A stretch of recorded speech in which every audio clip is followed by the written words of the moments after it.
The particular quality of Evan's silence when he came through the front door was the first thing Claire noticed.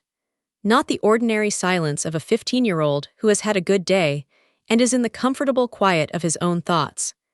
Not the pointedly uncommunicative silence of a teenager asserting his right to not be immediately debriefed about his weekend. Something older.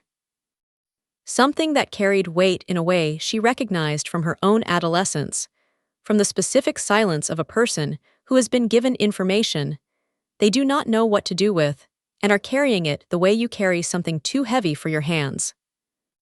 He had spent Saturday night at his Aunt Patricia's house in Durham. A 30-minute drive, a visit that had been on the calendar for 3 weeks.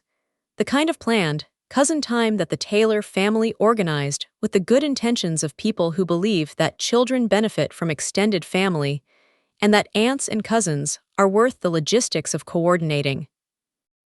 Claire had no reason, dropping him off Saturday afternoon, to feel anything other than the ordinary slightly guilty relief of a single parent getting 24 hours of a quieter house. She had used the 24 hours to do the things she never had time to do: deep cleaned the kitchen, finished a continuing education module for her hospital administrator's certification, called her college roommate Dana for the first time in 2 months. She had slept until 7:30 on Sunday morning, which was an hour later than she had slept on a weekend since Evan was small. It had been a good 24 hours. Evan came in at 2 in the afternoon. Patricia had dropped him off at the curb rather than coming to the door, which Claire noted and filed without unpacking immediately. "Hey, Bug," she said. She had called him Bug since he was 4 and had recently discovered he didn't hate it the way she had expected him to hate it at 15, which told her something about where they were in the particular negotiation of mother and teenage son. Hey." He set his overnight bag down and did not immediately disappear to his room, which was unusual. He stood in the hallway in the way of a person who has something to do and isn't sure how to begin doing it. Claire closed her laptop and looked at him.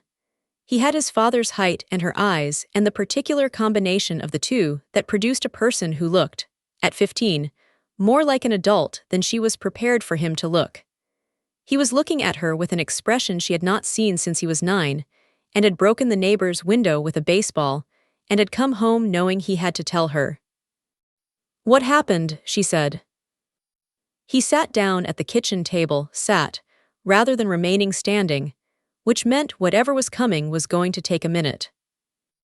"Aunt Patricia told me something," he said, "about you and Grandma and Grandpa."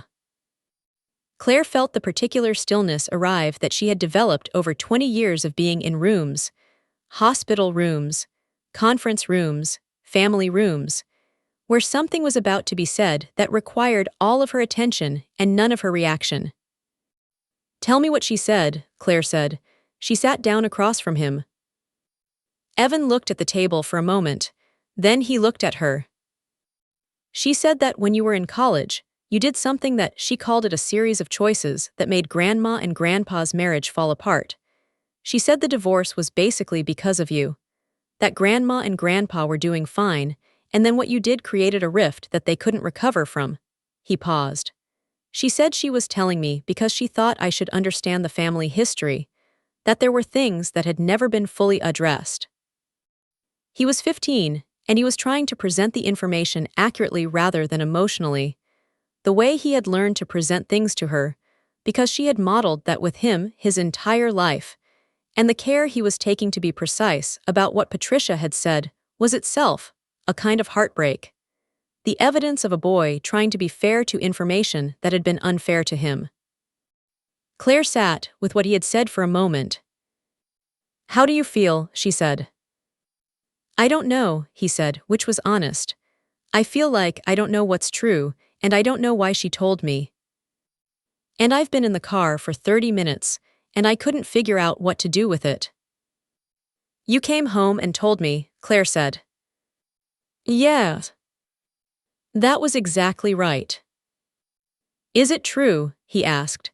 He asked it simply, the way 15-year-olds ask simple questions that aren't simple at all. "There's a story," Claire said carefully, And it's more complicated than what Aunt Patricia told you.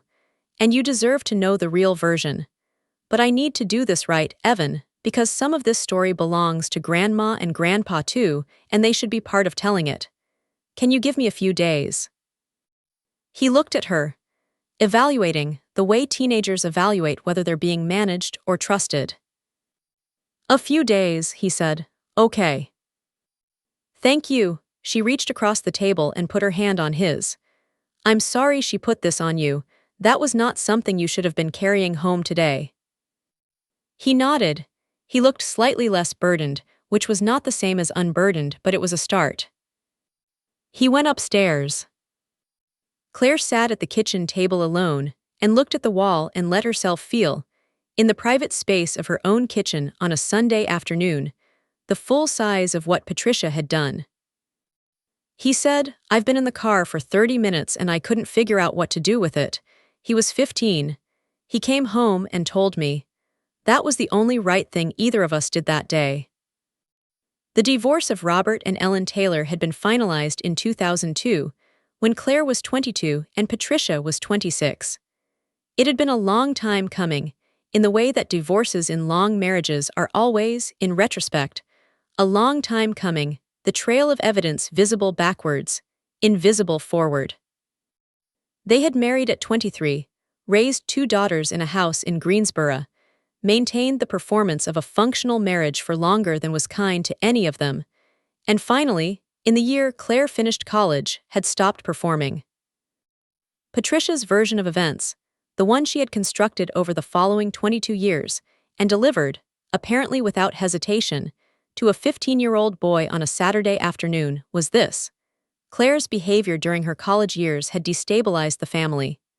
Specifically, Claire had, at 20, left the University of North Carolina midway through her junior year to pursue a relationship with a man her parents disapproved of.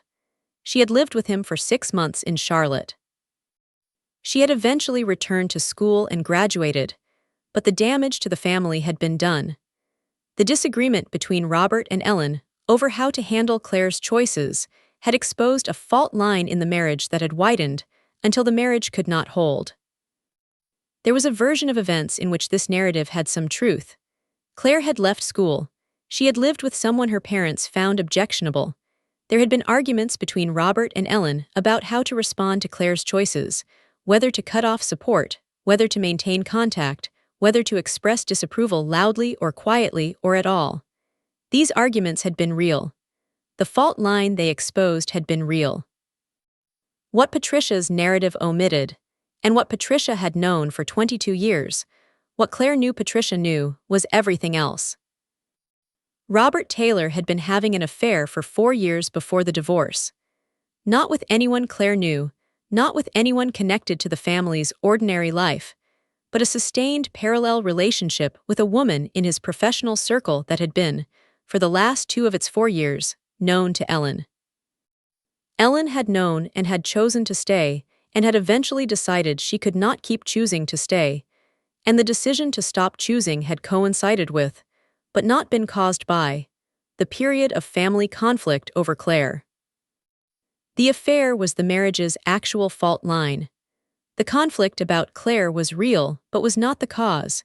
It was a symptom of a marriage that had been eroding from the inside for 4 years, and that finally stopped pretending it wasn't. Patricia knew this because Ellen had told her. Not immediately, in the years following the divorce, in the gradual, confidence-by-confidence way that adult daughters sometimes become repositories of their mother's most honest memories. Ellen had told Patricia about the affair in 2006, 4 years after the divorce, in a conversation that Patricia had described to Claire as the most honest conversation she had ever had with their mother. Claire knew this because Patricia had called her immediately after and told her. Patricia had known for 18 years that her version of events was incomplete. She had told a 15-year-old boy the incomplete version on a Saturday afternoon. Claire knew all of this by the time she was standing at her kitchen counter after Evan went upstairs, hands flat on the granite, looking at her own hands. She was 44 years old, and she had spent 22 years managing a relationship with her older sister that required her to hold several things simultaneously: genuine love, genuine frustration, the particular weariness of being someone else's villain in a story that had been revised to fit that role. She had lived inside Patricia's narrative of the divorce for longer than she cared to count. She had argued with it. She had attempted to correct it. She had eventually, in her 30s, stopped arguing with it and had simply declined to give it any more energy. She had never imagined Patricia would tell it to Evan. This was the thing that produced, in the kitchen on Sunday afternoon, something she hadn't felt about Patricia in years: clean, clear anger. Not the chronic frustration of someone who has been in a difficult sibling relationship for decades.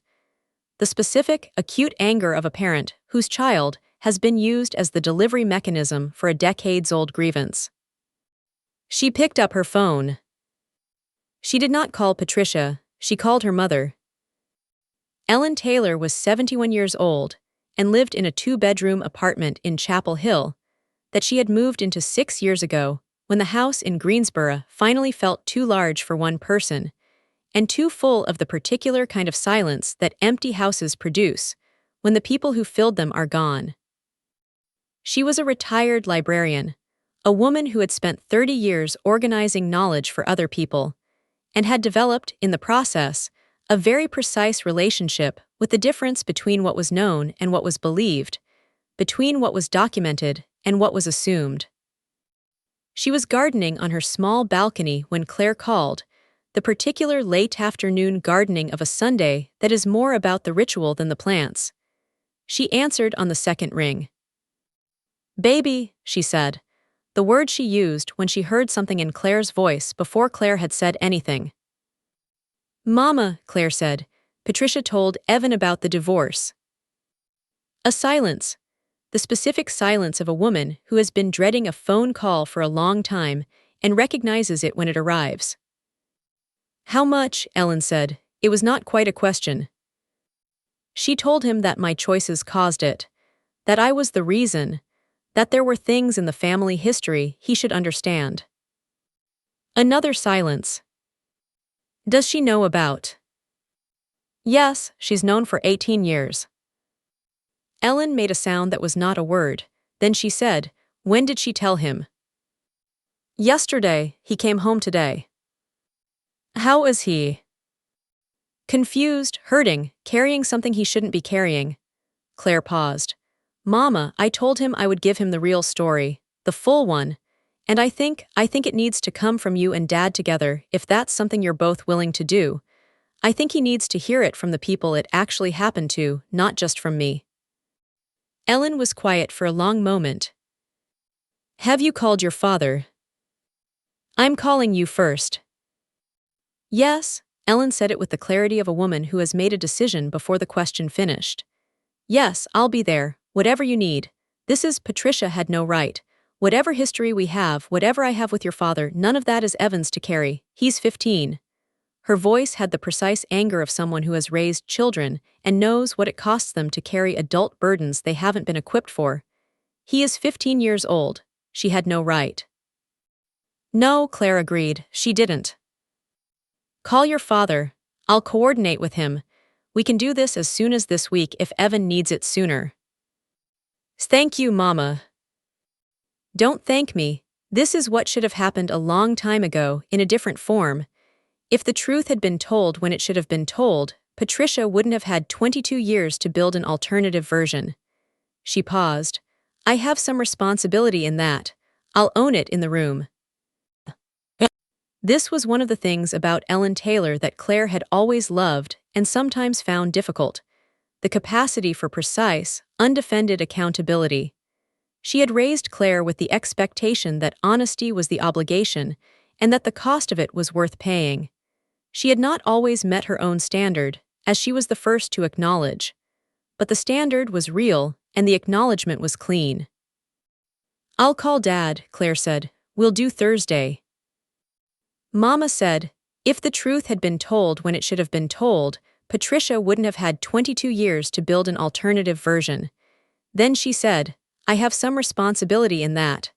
I'll own it in the room." Robert Taylor was 73 and had been living, for the past 12 years, in a house in Durham with his second wife, Carolyn, a woman Claire genuinely liked, and who had brought something into her father's life that Claire had never been able to name precisely, but that showed itself in how he laughed now, which was different from how he had laughed during her childhood in a way that told her whatever that thing was, it mattered.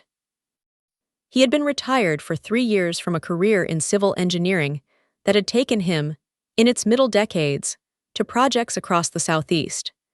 He was a man who had done serious things with his professional life and who was, at 73, in the process of understanding himself with an honesty and specificity that had not been available to him at 45.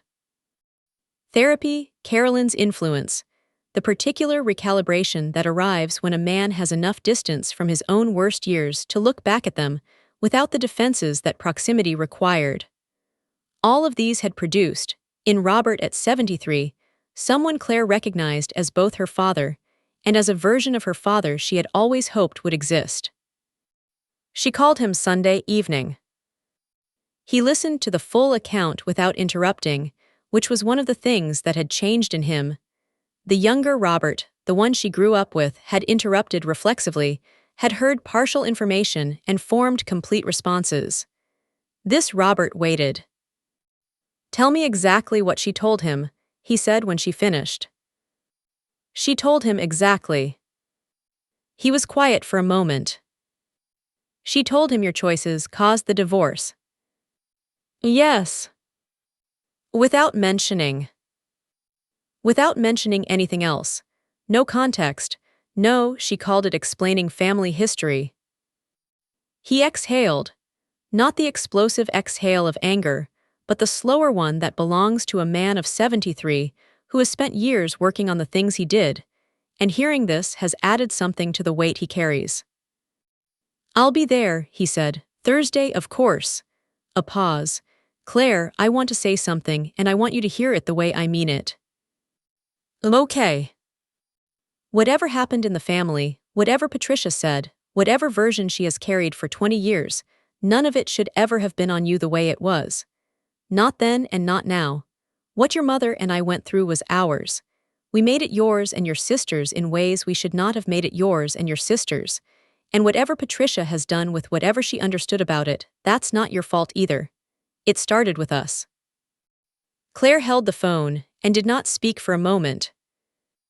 "Thank you," she said. "I'll see you Thursday," he said. "Tell Evan his grandfather is looking forward to seeing him." Claire hung up and sat in the chair by the window for a while.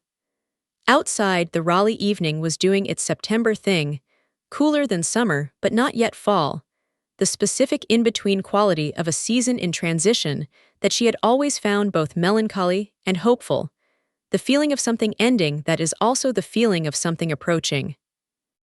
She had not cried yet. She would later, not that night, but later in the week, in the private space of her car on the way home from work on Wednesday, where she allowed herself the specific cry that this situation deserved, the one that was for Evan and for the 15-year-old version of herself who had spent years being the explanation for something that was not fully her responsibility, and for the particular fatigue of a woman who had been managing her older sister's narrative for 22 years. But Sunday evening she was in the planning phase, the phase she moved into after difficult things arrived in her life. The organized, sequential, what needs to happen in what order phase that had served her well in every professional context she'd been in, and that she had learned, over the years, to apply to her personal life when it was appropriate. She needed to call Patricia. She was not going to do it Sunday evening. She would do it Monday, not at the beginning of Monday, not in the charged space of the morning when everything was close to the surface, but in the early afternoon, when she had the professional distance of a workday around her and the clear head that professional distance produced. She needed to prepare the Thursday conversation. She needed to think about what Evan needed to hear and what he didn't need to hear, and how the people in the room could give him what he needed without making the conversation about their own relationship to the material. She needed to go upstairs and check on her son. She did the last one first. He was in his room with his headphones on, which was often where he was on Sunday evenings. She knocked. He pulled one headphone off. "You okay?" she said. He thought about it for a real second before answering, which was something she had taught him, not to answer okay automatically but to actually check. "Yeah," he said. "Better, still thinking about it." "Still thinking is good," she said. "Thursday we're going to sit down with Grandma and Grandpa and talk about all of it. You'll get the whole story." He nodded. "Is it going to be bad?" "It's going to be real," she said. "That's different from bad." He considered this. "Okay," he said. She kissed his head. He let her. She went back downstairs.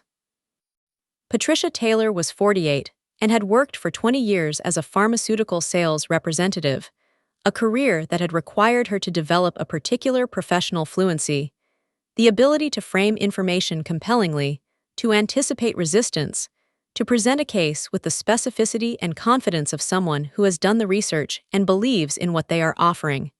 She was good at it. She made good money at it. The skills had transferred to her personal life in ways that were sometimes useful and sometimes not.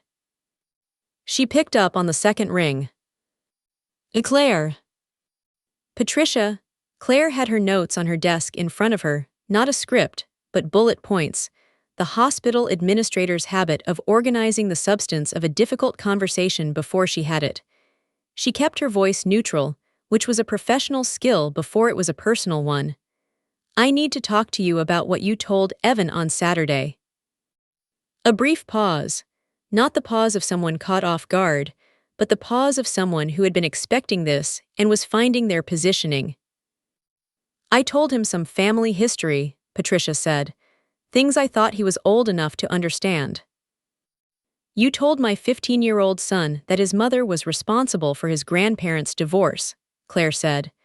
"That's not family history. That's a specific claim about a specific person, delivered to that person's child." "I didn't say responsible, exactly. I said your choices created a situation." "Patricia, I'm not going to debate the specific words. The message my son received and repeated to me was that his mother's choices caused his grandparents' marriage to fail. He came home confused and hurting. He's 15 years old." A silence. "I thought he was old enough," Patricia said. But there was something in the voice, something that was not quite as certain as it was working to sound. "He is not old enough for adult family history delivered without context, without both sides, and without the consent of the person the history is about. No 15-year-old is old enough for that. And Patricia," Claire paused, "you know the full story. You have known it for 18 years. What you told Evan was not the full story." A longer silence. "I don't think that's relevant to." "You know what's relevant to what. You know exactly what you left out." "Claire." "I'm not calling to fight with you," Claire said. "I'm calling to tell you that on Thursday I'm sitting down with Evan and Mom and Dad and we're going to tell him the full story. All of it. Everything that happened and how it happened and what the actual causes were. You're welcome to be there. I think you should be there. But whether you're there or not, Evan is going to have the complete picture before the weekend." Another silence. Claire could feel Patricia processing, the calculation, the weighing. "You're going to tell him about the affair," Patricia said. "I'm going to let Mom and Dad tell the full story, which includes everything relevant to why the marriage ended." "He's 15, Claire. That's a lot for a 15-year-old. Claire felt the particular quality of fury that arrives when someone who has just harmed your child uses concern for your child as a defense against accountability for the harm. She breathed through it. She kept her voice level. "You decided he was old enough on Saturday," she said. "You don't get to reconsider his readiness now that the full story includes things that are inconvenient for your version." Patricia said nothing. "Thursday," Claire said. 6 o'clock, my house, I hope you come." She ended the call. She sat at her desk for a moment. Then she texted her assistant to reschedule her 3:30, and she sat very still for another minute, and then she went back to work, because the hospital did not stop being a hospital because she was having a hard week. She said he's 15, Claire, that's a lot for a 15-year-old. Patricia said that. The same woman who decided he was old enough on Saturday was suddenly concerned about what he could handle on Monday. I kept my voice level. I do not know how.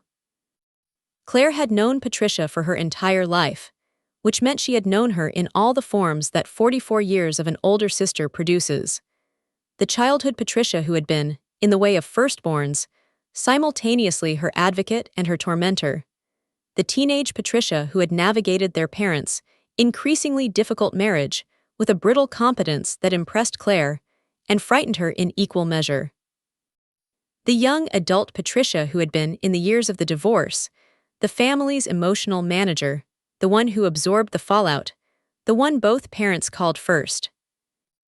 The divorce had done something to Patricia that had taken Claire years to understand, and more years to have language for. Patricia had been 26 in 2002, old enough to witness the divorce with adult eyes, and young enough to be devastated by it. And she had organized her understanding of it in the way that people organize their understanding of devastating things. Around a narrative that made sense of the devastation, that assigned the components of the loss to their proper causes, that named the reason, so the reason could be held rather than the free-floating grief of a thing that just happened. In Patricia's narrative, Claire was the reason. Claire's choices had created the crisis. The crisis had broken the family. This was not wholly false. The sequence of events supported parts of it, but it was a selective truth, a truth from which the inconvenient parts had been extracted, and the parts that had been extracted were the parts that required Patricia to hold something more complex than a clear villain. The affair, their father's affair, the 4-year fact of it, was more difficult to organize a story around. Affairs do not have a clear beginning, that is also a cause. Affairs are choices made by the person who makes them, and the choice implicates the person who made it in a way that a daughter's bad year does not. If the affair was the fault line, and the evidence strongly suggested it was, then the story was about Robert, and Robert was also, to Patricia, her father, and assigning her father the central role in the marriage's destruction required a reckoning she had not been willing to have. So the story had become Claire's story. Not entirely consciously, Patricia was not a woman who sat down and decided to construct a false history. The process had been more incremental, more self-protective, more human than that. She had emphasized what was easiest to emphasize, de-emphasized what was hardest to acknowledge, and over 22 years had arrived at a version of events that she had told herself so many times it felt true. It was not the whole truth, and Patricia had known it was not the whole truth since 2006. Claire had spent years trying to understand why Patricia had held onto it anyway. She had arrived at an answer that was not fully satisfying but was probably accurate, because the narrative gave Patricia something. Not pleasure. Patricia did not take pleasure in the story in any simple way, but position.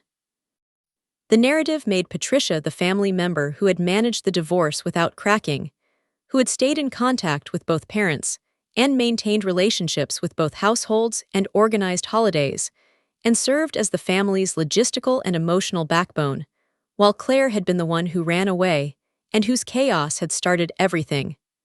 The narrative made Patricia the competent one, and Claire the cautionary one. That role, the steady older sister who handled what the younger one couldn't, was something Patricia had been building her identity around for 22 years. Telling a 15-year-old the story was about more than the story. It was about making sure the story would survive another generation. Claire had not fully understood this until Saturday, when Evan came home with questions. She understood it now. Patricia showed up on Thursday. Claire had not been certain she would. Patricia arrived 12 minutes early, which was a Patricia thing. She had always been 12 minutes early to things as a form of control, the person who was already there when other people arrived, and had therefore set the ambient temperature of the room before anyone else had a chance to. She came in and gave Evan a hug and said she was glad he was doing okay, and Evan, who was 15 and fundamentally decent, hugged her back without visible coldness. He had talked to Claire about Patricia's presence at Thursday's conversation and had said, with the specific maturity that sometimes appeared in him without warning, "I think she should be there. If she's the one who told me, she should have to hear the real version." Claire had looked at her son for a moment and thought, "You are going to be fine. You are going to be more than fine." Robert arrived at 6, with Carolyn, who had offered to wait in the car, and whom Claire had insisted come in because Carolyn was family, and the Thursday conversation was going to require all of the family that could be assembled.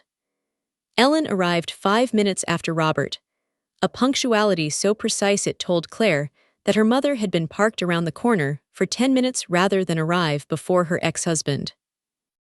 They gathered in Claire's living room. The Taylor family, in a room together, Robert at 73 and Ellen at 71, their 2 daughters at 48 and 44, a 15-year-old boy who was the reason for the gathering and who sat between his mother and his grandmother on the couch, with the particular held quality of a person who understands that something important is happening and is trying to be worthy of the importance. Claire looked at the assembled room. "Thank you all for being here," she said. "I want to start by saying something directly to Evan, and then I'm going to let Grandma and Grandpa tell the story themselves." She looked at her son. "You came home on Sunday carrying something that was too heavy for you. The reason it was too heavy is that it was incomplete. Incomplete information about adult situations is always heavier than the truth, because incomplete information leaves the work of filling in the gaps to the person carrying it, and that work is not yours to do. Tonight we're going to give you the complete picture. It's going to be more complicated than what you heard on Saturday. But complicated and true is better than simple and incomplete." Evan nodded. "Grandma," Claire said, "can you start?"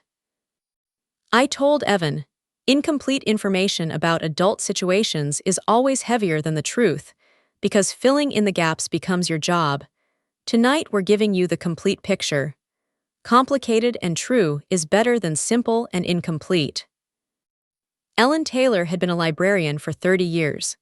She had organized knowledge for 3 decades, had understood implicitly that the arrangement of information was itself a form of argument, that what came first, what came last, what was included, and what was absent shaped the meaning of the whole. She brought this understanding to what she said on Thursday evening in Claire's living room, and the arrangement of what she said was its own form of precision. She started at the beginning, not the dramatic beginning, not the affair, not the divorce, but the real beginning.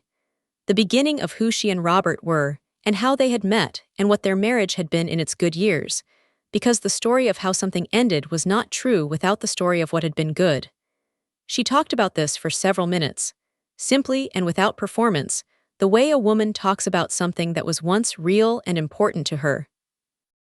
Robert listened, and there was something in how he listened, attentive, present, not at all defensive, that told Evan something about who these people were to each other even now. She talked about the years when the marriage had become difficult. She was careful not to assign exclusive blame. She had her own account of her own role, which she gave Evan without self-pity and without excessive detail, just the honest summary of a woman who had been both unhappy and contributing to unhappiness in a marriage that had gone somewhere neither of them had planned for it to go. She talked about the years Claire and Patricia were in college and in their early 20s. She talked about Claire's junior year, honestly, without softening it, giving Evan the real version that Patricia's version had distorted into a cause. Yes, Claire had left school. Yes, there had been conflict about it. Yes, it had been difficult. And then she said, "But Evan, I want you to understand something very specifically. The conflict about your mom, the arguments your grandfather and I had about how to handle her choices, those arguments revealed something that was already there. They didn't create it. The trouble in our marriage was not caused by your mother. The trouble was already there. Your mom's year gave it somewhere to show itself, but we could have had 100 other conversations that would have done the same thing. The crack was already in the foundation." She paused. She looked at Evan directly.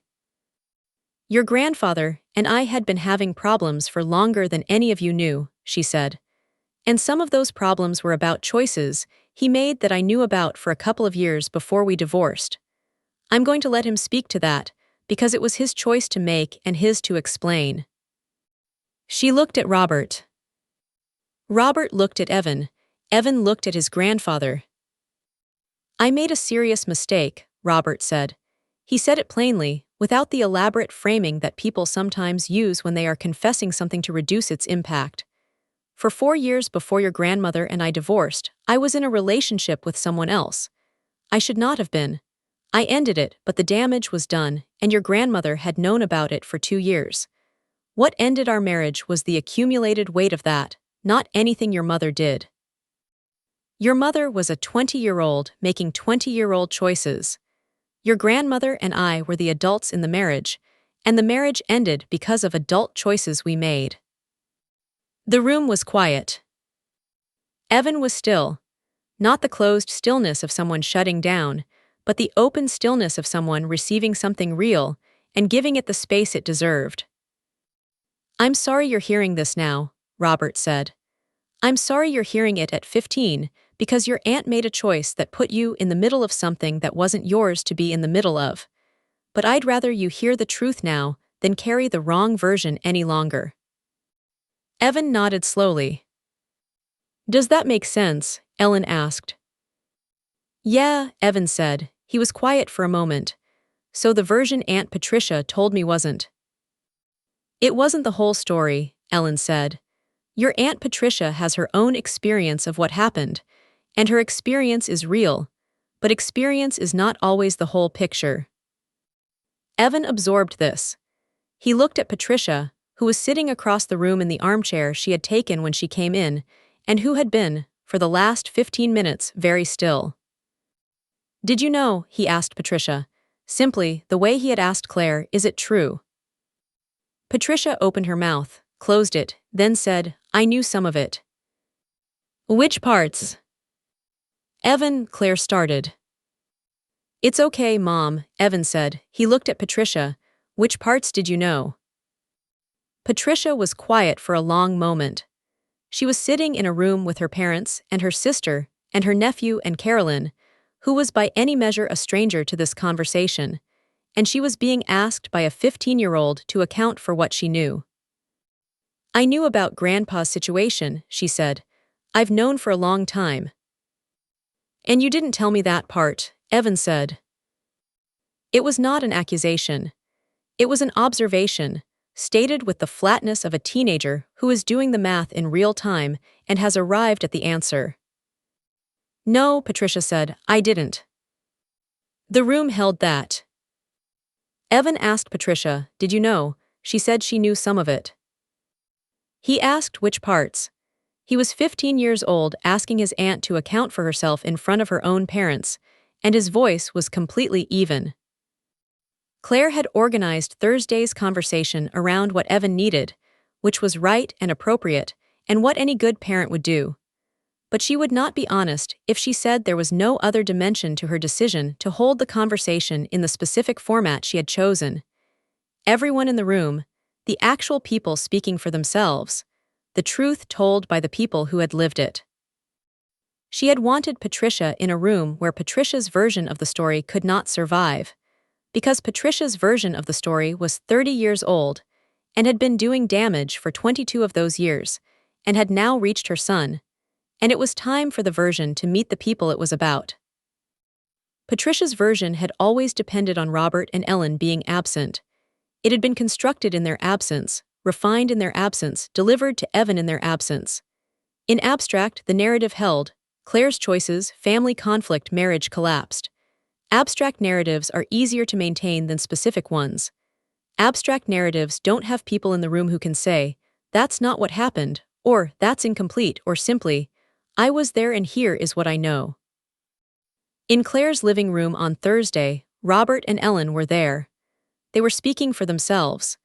They were giving Evan the information Patricia had withheld, simply and directly, and without asking Patricia's permission to give it. Patricia was sitting in the armchair she had chosen 12 minutes early, and she was watching her parents tell her nephew the story she had told herself for 22 years from the beginning, and the story she had told herself did not survive the contact with the people it was about.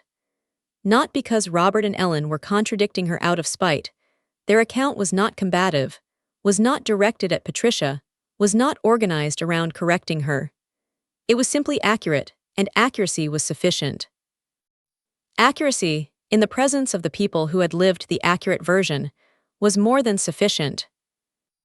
Patricia was, across the room, experiencing something Claire had never seen in her sister's face before, the expression of a person who has been telling a story for a very long time and who is watching, in real time, the story become insufficient. Not false, exactly, she had not fully invented anything, but insufficient. The story she had told for 22 years was not adequate to the reality that was sitting in the room, speaking clearly, being witnessed by a 15-year-old who had asked a direct question and received a direct answer. The expression was not comfortable. Claire did not take pleasure in it. She had told herself she might, but she didn't. It was more complicated than pleasure. It was the expression of someone arriving somewhere they should have arrived years ago, and the arrival being late did not make it less real. After Evan's question, after the did you know and Patricia's answer, the room held a silence that was not hostile but was full, the specific fullness of people who have said the important things, and are allowing them to exist without immediately covering them with more words. Then Carolyn, who had been quiet throughout, who had come in and sat near the window and had the specific visible quality of someone who understood they were witnessing something and had decided that witnessing required stillness, reached over and put her hand briefly on Robert's arm. A small gesture. But Robert looked at her, and something in his expression softened, and Claire thought, this is what she gave him. The ability to be in hard rooms and not be defended against everything in them. Then Ellen said, Patricia, I want to say something to you. Patricia looked at her mother. I know you carried a version of what happened for a long time, and I know that version gave you something you needed, a way to understand something painful. I'm not going to tell you that your experience wasn't real. It was. She paused. But Evan is 15 and he is Claire's child, and what you told him on Saturday was not complete, and incompleteness in a situation like this is its own kind of harm. I'm not asking you to agree with everything I said tonight. I'm asking you to understand that what you did to Evan was not fair. Patricia was quiet for a long moment. The room waited. I know, she said finally, it was quiet. It was not a full apology. Patricia was not built, in that moment, for a full apology in front of this particular room of people. But it was something honest, something that acknowledged the weight of what had been said. I know it wasn't fair. She looked at Evan. I'm sorry, she said, that I put this on you. It was mine to carry, not yours. Evan looked at his aunt for a moment. Okay, he said, the one-word response of a 15-year-old who has received an apology and has decided to let it land without making it bigger than it was. Okay. Ellen told Patricia, I'm not telling you your experience wasn't real, but what you told Evan was not complete, and incompleteness in a situation like this is its own kind of harm. The room waited. Patricia said, I know it wasn't fair. People left at 8:30. Robert and Carolyn first. Robert hugged Evan for a long time, longer than he usually hugged, and said something quietly in his ear that Evan did not repeat to Claire, but that left Evan looking different, a little lighter, in the way of someone who has been told something by their grandfather that landed where it was supposed to land. Ellen stayed until 9, sitting at the kitchen table with Claire while Evan went upstairs, talking about nothing in particular in the way of mothers and daughters who need to be in the same room for a little while after something hard. Patricia left with a brevity that was not rudeness but self-preservation, the departure of someone who needs to be alone to process the evening and knows it, and is honest enough about herself to act on the knowledge. She said goodnight to everyone, hugged Evan again, and was in her car by 8:35. When Ellen left at 9, Claire stood at the front door and watched her mother's car pull away, and stood in the doorway for a moment with the September air coming in, and the neighborhood going through its quiet evening in the way of neighborhoods that have no idea what has happened in the specific house, where someone is standing in the doorway. She went upstairs. Evan was in his room. He was not on his phone. He was lying on his back on his bed looking at the ceiling, which was how he thought. She had known this since he was 7, the lying on the back ceiling staring as the external form of his internal processing. She sat on the edge of his bed.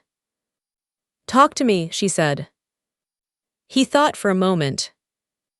"It was a lot," he said. "Yes." "Grandpa had an affair." "Yes." "And Grandma knew." "Yes." "And they're still." He seemed to be working through something. They were both in that room tonight, and they weren't angry at each other. They were just telling me what happened. "They've had 20 years to get to a place where they can do that," Claire said. "That took a long time and a lot of work." "Is Grandpa sorry?" "Yes, he's spent a long time being sorry and trying to be better than he was. That's part of why he and Carolyn are good together. He learned things about himself in the hard way, and he brought better things into the next chapter." Evan was quiet. "What about Aunt Patricia?" Claire thought carefully about what she was going to say. "Aunt Patricia is my sister and I love her. She did something on Saturday that wasn't right, and she knew it wasn't right, and tonight she had to sit in a room where the people she'd been telling a partial story about told the full version. That was hard for her. I think she understood, tonight, the cost of the version she'd been carrying." "Do you think she'll be different?" "I don't know," Claire said. "I hope so. But I can't make that happen. What I can do is what I did, make sure you have the truth, and give Patricia the chance to be accountable in front of the people it matters to." Evan nodded. "Mom." "Yeah." "The thing she said on Saturday, about you being the reason." "I know. You're not right, like I knew you weren't, but I needed to hear tonight." She looked at her son. "I was a 20-year-old who made some choices that were hard on the family," she said. "That's true, and the marriage was already in trouble and those choices didn't help. Also true. But I was not the reason the marriage ended. The marriage ended because of things your grandparents had been carrying for years. I was a bad year in a marriage that had a structural problem. I was not the structural problem." "Yeah," he said, "that's what I thought." A pause. I needed to know." "I know you did." "Thank you for doing Thursday," he said. "It would have been easier not to." She looked at her 15-year-old and felt the specific, sharp, enormous love that parents feel when their children do something that tells you who they are. "It would have been easier," she said. "But you needed the truth. You always get the truth. That's the deal." "I know," he said. "I know that." She kissed his forehead, and he let her, because he was 15 and still in the window of letting his mother kiss his forehead, and she was not going to waste a moment of that window. She went to bed. She slept immediately and deeply, the sleep of a woman who has done what needed to be done. He said, "Thank you for doing Thursday. It would have been easier not to." He was 15. He noticed that it was hard and said thank you. I do not have adequate language for what that felt like.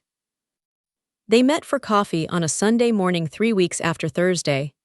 Patricia had texted first, which was itself significant. Patricia did not text first in difficult relational situations, had always waited for the other person to reach out, as if the reaching out confirmed that the other person needed her more than she needed them. The text said, "I'd like to talk. Coffee Sunday, not this Sunday, the one after." Claire had replied, "Yes, 10 o'clock, the place on Glenwood." They had not spoken since Thursday. Not with hostility, there had been no dramatic cutting off, no formal statement of non-communication. Simply the natural quiet of two people who had been in a hard room together and needed time before they could be in a normal room together. Patricia was already there when Claire arrived, which was, as always, 12 minutes early. She had coffee. She had ordered Claire's drink from memory, which was the kind of thing Patricia did, the small acts of attentiveness that coexisted with the large acts of overreach, the thing that had always made Patricia impossible to simply dislike. Claire sat down. Patricia said, "I've been thinking about Thursday for 3 weeks." "I know," Claire said. "I've been thinking about it since Saturday, actually. Since I was driving Evan home and he was quiet in the backseat, and I understood, maybe halfway through the drive, that I had done something I wasn't going to be able to take back." Claire waited. "I told myself," Patricia said, "that I was giving him family history. I told myself he was old enough and that it was information he would need eventually, and that I was the one to give it to him because I had it, because I understood it." She paused. "I don't think that's why I did it." "Why did you do it?" Claire said. "I think I've been angry at you for a very long time," Patricia said. "Not constantly, but underneath. I think I've been angry since we were in our 20s and you did the things you did and Mom and Dad's marriage fell apart and I was the one who stayed and held everything together and you were the one who left and came back and got to leave the hard part." Claire looked at her sister. "That's what you believe happened." "That's what I felt like happened. I know it's not. I know the full picture is different. I've known the full picture for 18 years. But what I felt like happened is that I stayed and you didn't, and I didn't get credit for staying, and you didn't get blamed for not staying, and that felt unfair in a way I never said out loud." "And so you said it to my son," Claire said, not with anger, with a specificity that named the sequence. "And so I said it to your son," Patricia repeated. "Yes, that's what I did. I dressed it up as family history, and it was a grievance I'd been holding for 20 years that I put on a 15-year-old because he was available, and because I thought no one would call it what it was." She said this with the painful precision of someone who has been working out the honest version of something for 3 weeks, and has finally arrived at it. "Someone did," Claire said. "Evan did," Patricia said. "He asked me which parts I knew. 15 years old, she stopped. He's remarkable." "Yes," Claire said. "Claire," Patricia wrapped both hands around her coffee cup. "I'm sorry, not just for Saturday, though I am sorry for Saturday. I'm sorry for 20 years of a story that had your name in it as the cause of something that wasn't, that was more complicated than that. I have been using you as the explanation for something that hurt me and that I needed an explanation for, and that wasn't fair. It was never fair." It was the apology Claire had been waiting for, without knowing she was waiting for it, for a very long time. Not in the sense that it fixed everything, it did not, and the relationship had real work ahead of it. But in the sense that it was real. It was specific. It named what had been done and acknowledged the cost of it without the defensive qualifications that lesser apologies contain. Claire sat with it for a moment. "Thank you," she said, "for saying that. I should have said it 20 years ago." "Yes, but you're saying it now." Patricia looked at her. "Are we going to be okay?" Claire thought about this honestly, the way Evan thought about things before he answered, checking, rather than reflexively reassuring. "We're going to be different," she said. "Better, I think, but it's going to take time. And there's work we both have to do. I have my own things to own in what our relationship has been." She paused. "But yes, I think we're going to be okay." Patricia nodded. She looked like a woman who has set something down after carrying it for a long time, and the setting down was relief and grief simultaneously, the way putting down something heavy always is. They drank their coffee. They talked about other things, Patricia's kids, Claire's work, the small, ordinary fabric of two sisters' lives that exists alongside the hard things. It was not fully comfortable, but it was something real that was building rather than something old that was collapsing. Claire drove home thinking about what Patricia had said. "I stayed and you didn't, and I didn't get credit for staying." She thought about how different the same events could look from inside two different people. She thought about how 22 years of a grievance felt true to the person carrying it regardless of whether it was the whole truth. She thought about Evan in the backseat of Patricia's car for 30 minutes, carrying something he hadn't been equipped for. She thought about Thursday, and the room, and her mother saying, "Incomplete information is its own kind of harm." She thought about how long it takes for families to tell themselves the truth. Patricia said, "I have been using you as the explanation for something that hurt me. I needed an explanation. It was never fair. I had been waiting, without knowing I was waiting, for exactly that sentence for 22 years." Claire had been watching Evan carefully in the months following Thursday, with the particular attentiveness of a parent who has put something difficult in their child's hands and needs to know how the child is holding it. She had watched without hovering, which was the art of it, present enough to see, distant enough for him to be genuinely himself. He was, by every measure she could observe, okay. Better than okay. He had asked her, in the week after Thursday, if he could talk to someone, a therapist, or a counselor, not because he was struggling, he said, but because the Thursday conversation had opened up some things he wanted to think through with help. She had said yes immediately, had found him a therapist by the following week, and had understood, watching him ask for what he needed, that her son had learned something she was still learning herself. He had talked to his grandfather twice on the phone since Thursday, initiated both times. Claire had noticed this and had said nothing about it. It was his relationship to develop or not develop, and he was developing it in the direction of more, not less, which told her the room had done what it was supposed to do. Robert had called her after the second call and said, "Your son asked me what I learned, from everything. I talked to him for 45 minutes. He had sounded, on the phone, like a man who had been given something unexpected. Evan had also, about 6 weeks after Thursday, asked Claire a question she had not anticipated. He asked, "Were you scared when you left school?" She had looked at him, she had thought about what to say. "Yes," she said. "I was 20 years old and I was scared and I made choices that weren't all good choices. But the reason I left was that I needed to, and I came back. And everything that came after your grandparents' marriage ending, the family conflict, those were real things that happened. But they happened because of a lot of things, not just because of me. I was one thing in a system that had other things in it." "That's what Mr. Ramos says," Evan said. Mr. Ramos was his therapist. "That things don't usually have one cause." "Mr. Ramos is right," Claire said. "Things usually have many causes. People who identify one cause are usually telling you something about themselves, not just something about the thing." Evan thought about this. "Is that what Aunt Patricia was doing?" "Yes," Claire said. "She was telling me something about what she needed to believe, not just what was true." "Will she be different now?" "I think she's trying to be," Claire said. "We'll see what trying looks like over time." He nodded. He had the quality, she noticed it regularly now, more than before Thursday, of a person who is holding complexity without needing to resolve it into simplicity.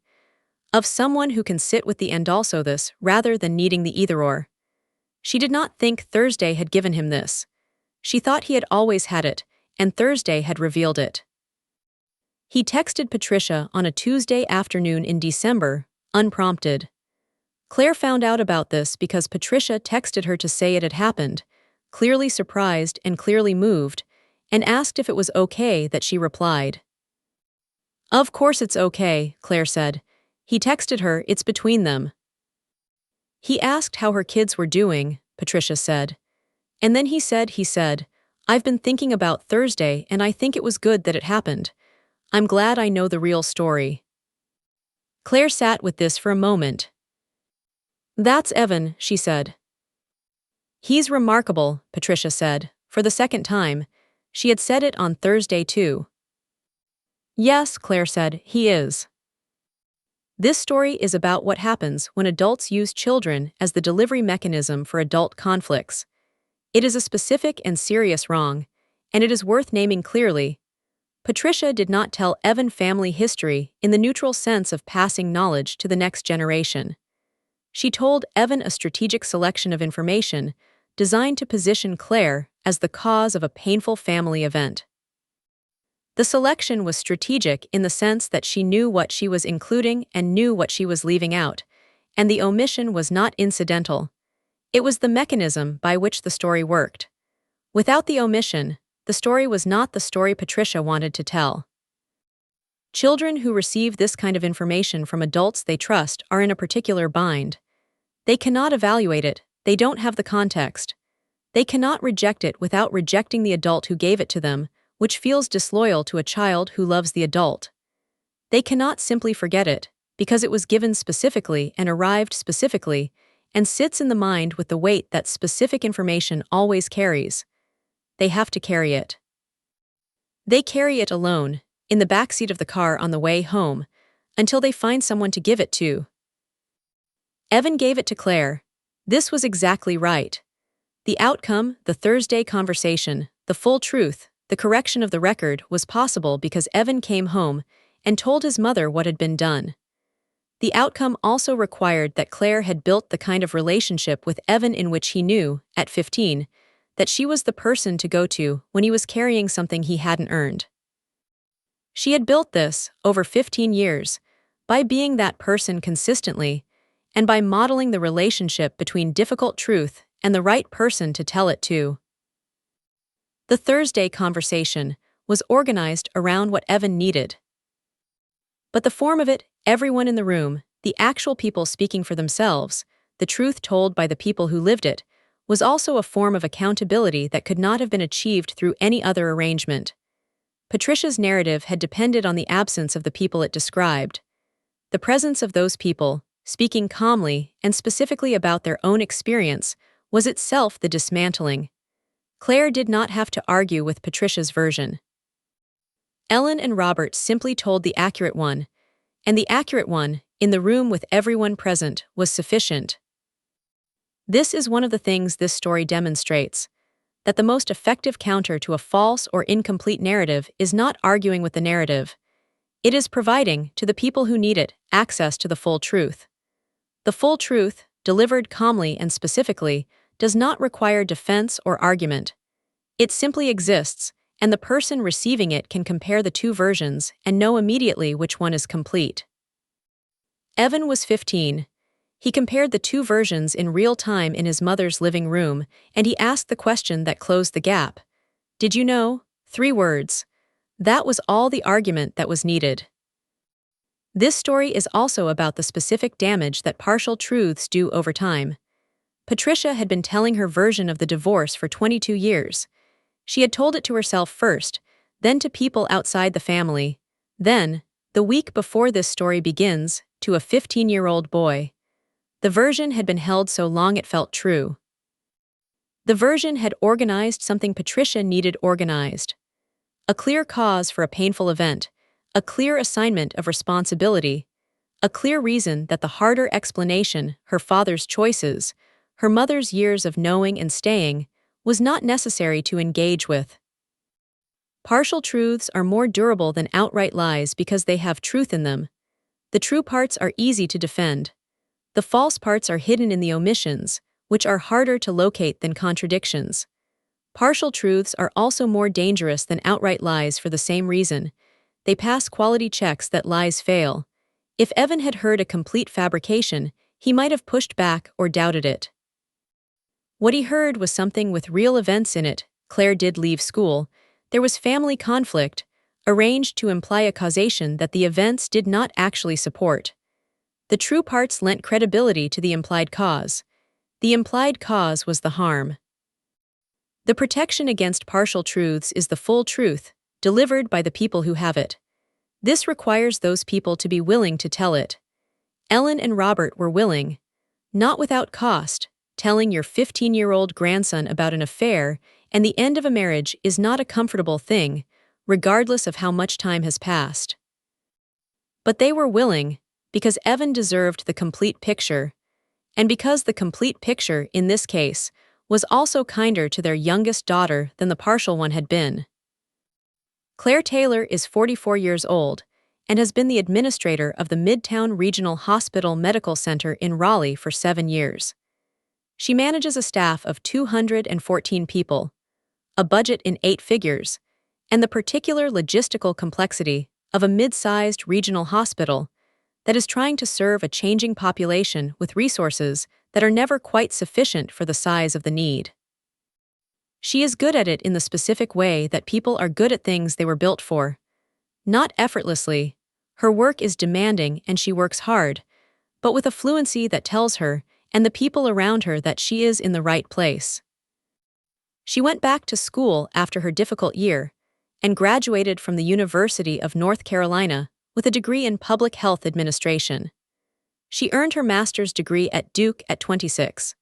She started in hospital administration as a coordinator at 27 and has moved through the field with the steady upward movement of someone who knows where they are going and is willing to do the work of getting there. She has been raising Evan alone since he was 3, when his father, a man she loved and who loved her, and who was constitutionally incapable of the sustained commitment that partnership requires, made the mutual decision to be a father in the part-time, every other weekend sense rather than the daily sense. This was not a clean decision or a painless one. But it was an honest one, and Claire had raised Evan in the honest space of it rather than in the pretense that the arrangement was something it wasn't. Evan knew his father. He had a relationship with him. The relationship was limited in ways that were real and acknowledged rather than limited in ways that were real and denied. Patricia's narrative called Claire the reason the family broke.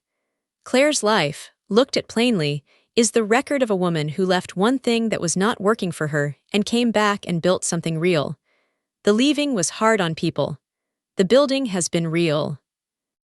The two facts coexist in the same person in the way that all the facts of a full life coexist. Not in a simple story that resolves cleanly, but in the full complexity of a human being who has done some things wrong and many things right, and is still, at 44, in the process of doing both. She is Evan's mother. She is, by Evan's own assessment, the person he comes to when he is carrying something too heavy for him. She is the person who organized a living room full of complex people around what her 15-year-old son needed to know. She is the person who picked up the phone and called her mother and her father and scheduled a conversation that could have been avoided, and that her son needed more than she needed the avoidance. She is not a cautionary tale. She never was. The honest answer is, better, genuinely better in ways that surprised both of them. The coffee on the Sunday 3 weeks after Thursday was not the end of the conversation between them. It was, if anything, the beginning of the more difficult one, the one that had to happen in multiple sittings over multiple months. They have had those conversations. They have argued, in the direct and specific way of two women who have 48 years of history between them and have decided, finally, to stop managing each other and start talking to each other. The arguments have been uncomfortable and have been worth having. Patricia is in therapy. She started in October, a month after Thursday, and has told Claire that the therapy is the hardest thing she has done in years and that she is doing it anyway. Claire has not asked what Patricia works on in therapy because it is Patricia's therapy and Patricia's work. She notices the results in their conversations, which have a different texture than they used to, more honest, more direct, less positioned. Patricia says fewer things that have the quality of arguments she has practiced in advance, and more things that have the quality of things she is figuring out as she says them. Evan has maintained the relationship with his aunt. It is different from what it was before September, more careful, more mutual, more bounded by the understanding of what happened and what cannot happen again. Evan has never, in any conversation with Claire, expressed a desire to cut Patricia out or to be protected from her. He is 15, and he decided to text her in December and ask about her kids, which is its own kind of statement about who he is. Robert and Ellen are not close in the way they were not close before Thursday, but they are in the room with each other more easily than they were. Something about Thursday gave both of them access to a different version of how they talk about the past, a version in which they can acknowledge what happened without it requiring the full performance of whatever positions they had been maintaining for 22 years. Carolyn and Ellen had coffee on their own in January. Claire knows this because both of them mentioned it separately without being asked. The narrative Patricia had been carrying did not survive the room, not because it was demolished or attacked, but because the room offered something the narrative could not compete with: the actual people, speaking their actual experience in front of the person who deserved the full truth. Incomplete information is its own kind of harm. Complete information, real, specific, delivered calmly by the people who lived it, is its own kind of healing. Not instant healing, not complete healing, not healing without ongoing work, but the particular healing of being in a room where the truth is finally the thing that is being said, by the people who have the authority to say it, to the person who needed it most. Evan needed it most. He got it. That is the whole of the story.